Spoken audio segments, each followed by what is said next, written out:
saying, because I know I've had a couple people come talk to me and they were looking indefinitely for certain things. This in no way pertains to face coverings, in no way pertains to vaccinations.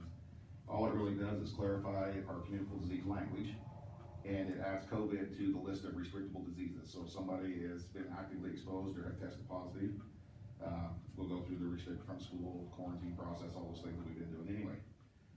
One thing I will say is, I'm not gonna read through the whole thing tonight, now that, I apologize for you guys not getting it. When I went back in to share the file, I had shared the agenda with all of you, not shared the folder with all of you, so that's what happened. But I will say this, Mr. Bingham and I talked, been a few months ago now, about it's really hard to bring a policy in, present it, and try to make a decision that night. People need time to read it, need time to process it, need time to ask questions.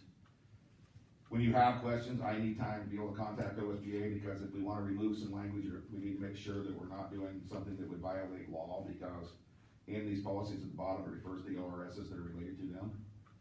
And so my recommendation tonight is take these two policies home, look through them during the next month before our September board meeting. If you have questions, get a hold of me. If I don't have the answer, I'll contact people who can give me answers. And then hopefully in a month, we can make an informed decision about where we go with this. We already have a policy, like I said, it really doesn't change a whole lot, other than to clarify a couple of things in the language and add COVID to the list of restrictable diseases. So, did you just email it to me, Lance? Because I saw it. Huh? Well, that's what I think happened though, was inside the file I shared things, instead of sharing the whole file. So you may have got bits and pieces of it, just didn't get that whole file that you were looking for earlier with the agenda. So, I looked through it, to me it didn't seem that, I mean, there wasn't that many substantive changes, it just added COVID-19 to the policy that's already in place. Is that? That's pretty much it. And the clarification you're talking about was just, looked like language. Just language. And what it comes down to, I guess I should have told you that to start with, we're required to have a communicable disease plan, which we put together a year ago. We've got, it's posted online. Well, part of that is you have to have communicable disease policy. And I think I've explained this before. I get a list every 3 months of here's all the policies that you need to look at. And then in that list, they'll say, this comes from OSBA. These are required policies. These are recommended policies. And these are if you want kind of things. This was one of those that falls under the required policy, primarily to add COVID-19 to the list of restrictable diseases. So that's the biggest change. Okay, well, look through it. If you have questions or concerns, contact Mr. Dixon. Okay, move forward. Okay. I know this isn't an agenda item, but I feel like the appropriate question is, are we gonna be losing staff? Do we know if we're gonna be losing staff, and are we prepared to make adjustments that we may need to make in schedules or teaching, what's our general feeling there? Because so the first thing I'm going to say to that is the potential, if it is a straight have to, no options, no ifs, no buts, then yeah, potential to lose a couple staff members there. Molly and I have visited, we have options, but obviously our first option is we don't want to lose anybody. I agree. How would we lose them? That's what I don't know yet. That's the reason I said that when you hear a mandate, right, when you hear a mandate from the governor that says they'll do this or they'll get terminated, that sounds pretty straightforward. The problem is there's no language in there yet that even says what the process is. I know some schools already have said, hey, we're gonna lay you off till the end of the year because we're not gonna let you go unless at the end of the year things don't change. I'm not saying go down that road yet. I'm saying, let's see what those things are. That's why I want board members to get that information as well. Right. But our contract with our teachers is between the school board and the teachers. Sounds like that'd be up to us whether a teacher is terminated.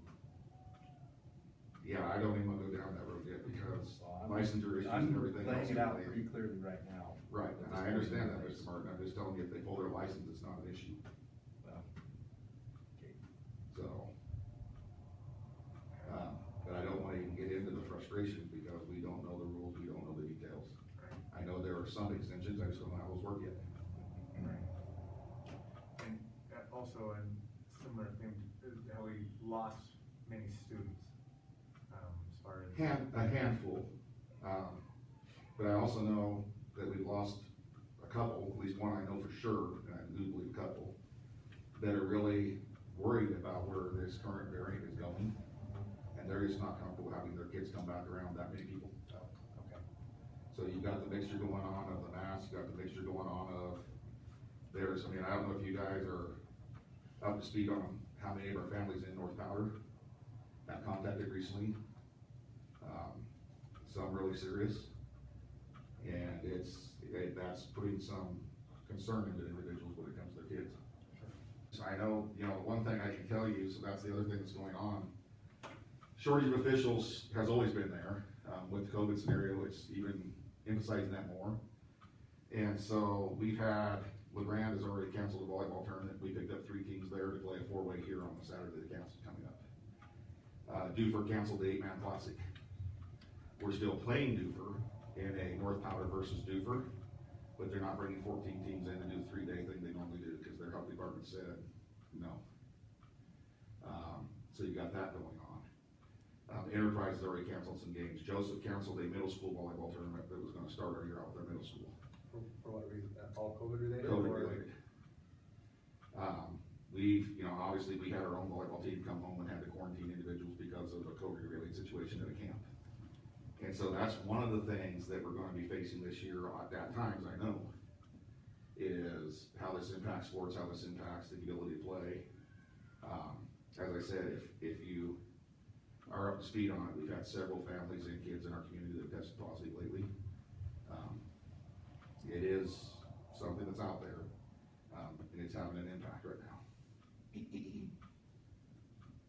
So, but please support them while they can play, and we're gonna hope for the best regular season we can have with playoffs. We'll see how it goes. I like starting out with the ability to play though better than where I like where we were this time last year with sports.